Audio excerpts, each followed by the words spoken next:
रगतको आशा स्थान नेपालको एक दुर्गम गाउँ माझी गाउँ। सीता एक गर्भवती सरकारी कर्मचारी हुन्। उनलाई आमा भन्ने ठुलो रहर छ र डर पनि। राम सीताका श्रीमान हुन्। उनी भिरबाट लडेर 5 वर्ष अपाङ्ग भएका छन्। डाक्टर सरिता यो दुर्गम गाउँको स्वास्थ्य चौकीमा खटिएकी थिइन्। सुशीला एक ल्याब टेक्नोलोजिस्ट हुन्। उनले गाउँको स्वास्थ्य चौकीमा भएको प्रयोगशालामा सामान्य रगत जाँच गर्छन्। गाउँलेहरू कहिले साथ दिन्छन् भने कहिले भन्छन्, कहिले चेतनामा भने कहिले गाउँमा।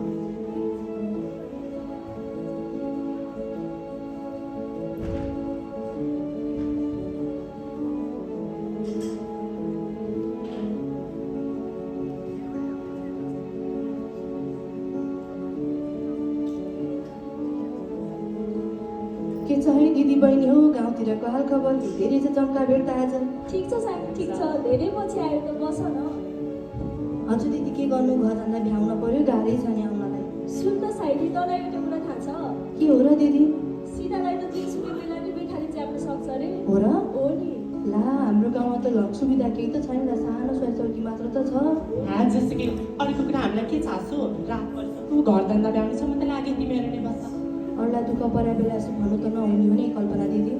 म त हो साइली, भनिहालेँ, अब होस्। दिदी म नि गएँ, घरजना भ्याउनु छ, फेरि अबेर हुन्छ है। हुन्छ साइली, हुन्छ। राम्रोसँग जा है। हस् दिदी गएँ।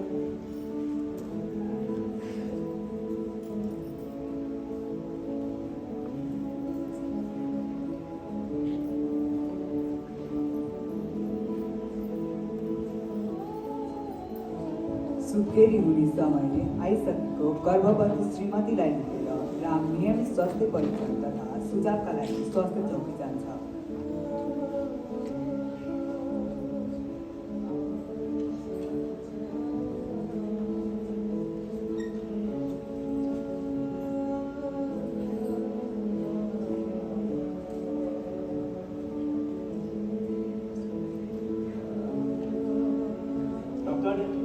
नमस्ते डाक्टर म्याम। नमस्कार। हेर्नुहोस् न, यो त भरै बढी भएको छ। गर्भवती अवस्थामा नियमित जाँचको लागि आएको। हामीले यो रिपोर्ट हेर्छौँ न के कस्तो छ।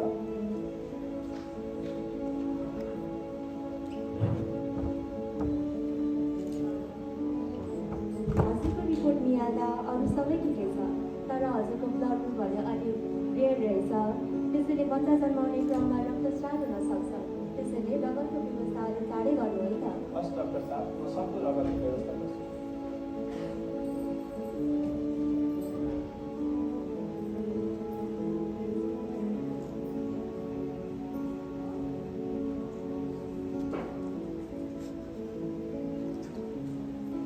डाक्टरको सल्लाहपछि राम प्रयोगशालातर्फ लाग्छ।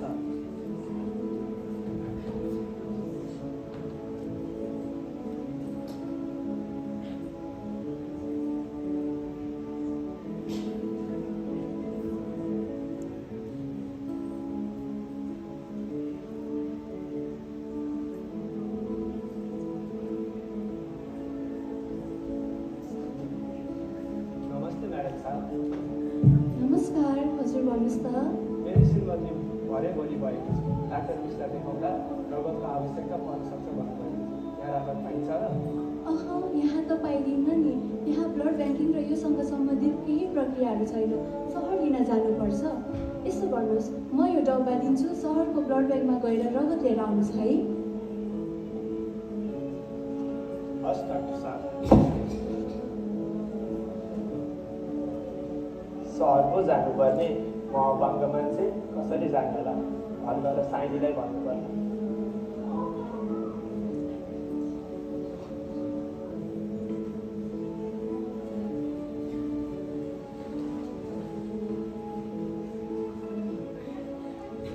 राम सहयोगको आशा राख्दै साइलीको घर पुग्छ।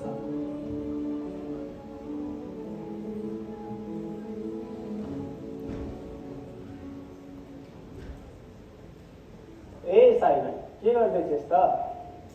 के गर्ने हो र, यसो बत्ती काटेको नि। तँलाई यसो दुःख दिउँ भनेर आएको। के दुःख हो र, आफ्नै गाउँठाउँमा छिमेकले नगरे कसले गर्छ भन्नु न। के हो? त्यो त सुत्केरी हुन लागि। डाक्टर मिसलाई देखाउँदा रगतको आवश्यकता पर्छ भन्नुभएको थियो। रगत दिन त सहर जानुपर्ने अरे म त अपाङ्ग मान्छे 2-3 दिन लाग्छ कसरी जाने त यो डब्बामा गएर ल्याइदिनु रगत हस् भइहाल्छ नि यसलाई नि के दुःख भन्नुलाई हस्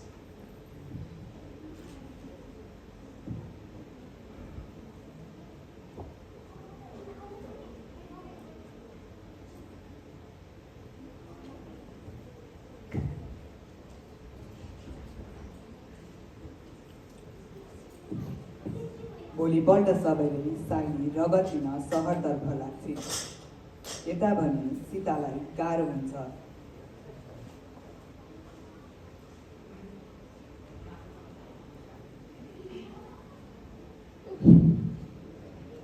ए बुढा मलाई त साह्रै गाह्रो भयो बेथा नै पो लाग्छ कि क्या हो मर्छु नै जस्तो भयो नि आया आया आया नाच्यौ न नाच्यौ बुढी म पल्ला घरि कल्पनालाई बोलाइहाल्छु नि ए कल्पना आइदेऊ न सीतालाई साह्रै गाह्रो भयो सीता आत्तिन्छे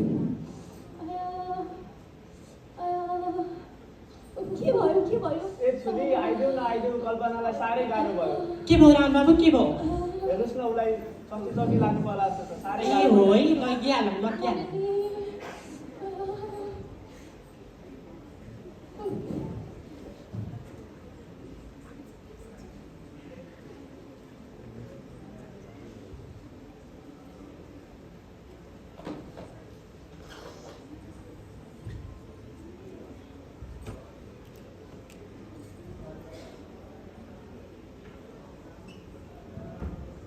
कल्पना ठुली अनि राम मिलेर सीतालाई स्वास्थ्य चौकी लग्छन्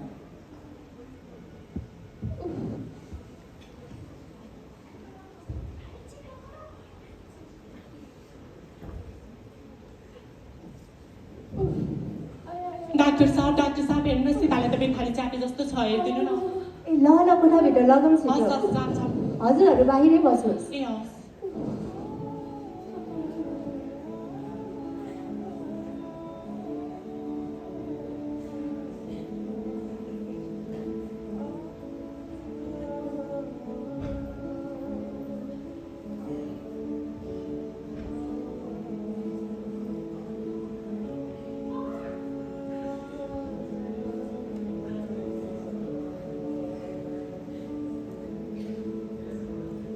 तपाईँलाई मैले रगत ल्याउनु भनेको होइन खै त रगत ल्याएको अहिलेसम्म हेर्नुहोस् न डाक्टर साहब रगत दिने मान्छे अहिलेसम्म सहरबाट आएको छैन ल छिटो गर्नु गाह्रो भइसक्यो भित्र बिरामीलाई डक्टर रगत ल्याउने मान्छे अहिलेसम्म आइपुगेको छ सीतालाई गाह्रो भयो होला के हुन चिन्ता टेन्सन नगर्नु अलि टेन्सन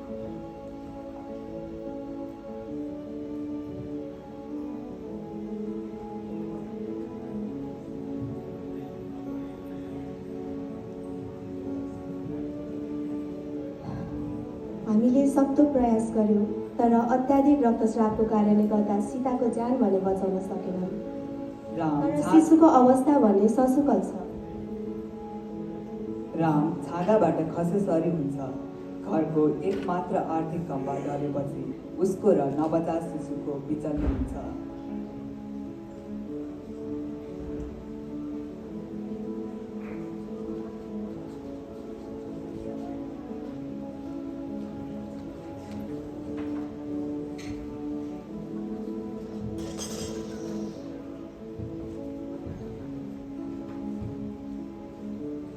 केही महिनापछि गाउँमा बैठक हुन्छ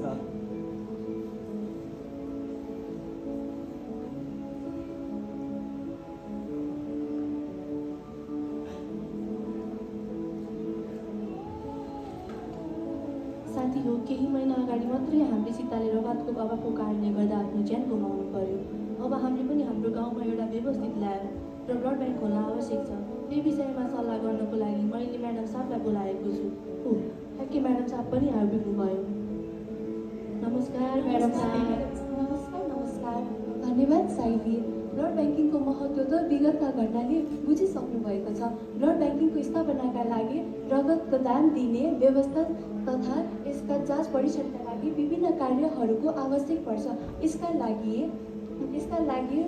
दक्ष प्रयोगशाला कर्मी र विभिन्न प्रविधिको आवश्यकता पर्छ अनि पो यसले सफलताको रूप लिन्छ डाक्टर साहबले एकदम सही कुरा भन्नुभयो म्याडमले अब हामीले पनि हाम्रो गाउँमा एउटा ब्लड ब्याङ्कको व्यवस्थित ल्याब त खोल्नै पर्छ होइन ए चुप पाइदै हामी त दिनमा अन्त नि रगत दियो भने त बिरामी हुन्छ अरे अनि मलाई त ढल्यो भने मेरो घर कसले हेर्छ नि कल्पना पक्नुहोस् न पक्नुहोस् बस्नुहोस् न मेरो कुरा त सुन्नुहोस् हाम्रो शरीरको कुल रगतमध्ये 70% रगत मात्र प्रयोग हुन्छ बाँकी 30% रगत मध्ये पनि 8% हजुरहरूले रगतको दान दिनुहुन्छ त्यसैले हजुरहरूको स्वास्थ्यमा केही हानि पर्दैन प्रत्येक 3 महिनामा एक स्वास्थ्य व्यक्तिले आफ्नो रगत दान गर्दा केही पनि फरक पर्दैन साथसाथै एक बिमार व्यक्तिलाई पनि नवजीवन दिन सक्नुहुन्छ तसर्थ रक्तदान जीवनदान ए हो रहेछ मलाई मेरो गल्तीको महसुस भयो त्यसरी बोल्नु नपर्ने हो म अब भने हामी पनि गाउँमा ब्लड ब्याङ्क खोल्नका लागि सहयोग गर्नेछौँ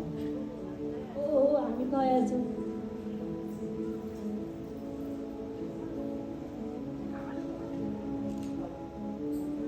प्रस्तुत नाटक एक सत्य घटनाबाट प्रेरित हो नेपालमा प्रत्येक दिन करिब 900 युनिट रगत आवश्यक पर्छ काठमाडौँ उपत्यकामा मात्र दैनिक 400 युनिट रगत माग भए तापनि कहिलेकाहीँ 100 युनिट पनि पुग्दैन ग्रामीण भेगमा आपतकालीन रगत पहुँच अझै पनि एक ठुलो समस्या रहेको छ ग्रामीण जिल्लाहरू जस्तै दार्चुला पाल्पा रुकुमपश्चिममा ब्लड ब्याङ्क नै नरहेको अवस्था छ हाल 73 जिल्लामा मात्र 108 ब्लड ट्रान्सफ्युजन सर्भिस सेन्टर रहेका छन् अझै पनि सुत्केरी महिला र गम्भीर बिरामीहरू रगत अभावका कारण ज्यान गुमाउने स्थितिमा छन्